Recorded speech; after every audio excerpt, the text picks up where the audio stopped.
Hey, welcome to day number 4 of our kitchen renovation. Today we are sanding all of the frames for all of our kitchen cabinets and drawers just to give it, a nice little soft scuff.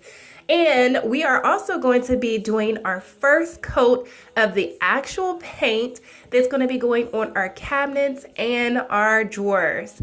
So we're just applying this very thinly so it can come out nice and smooth, taking our time.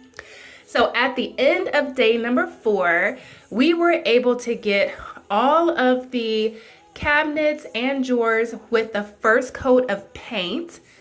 And we were able to also get all of the kitchen frames coated with the first coat of primer.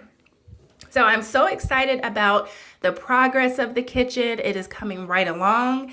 And I hope you come back tomorrow for day 5. See you soon.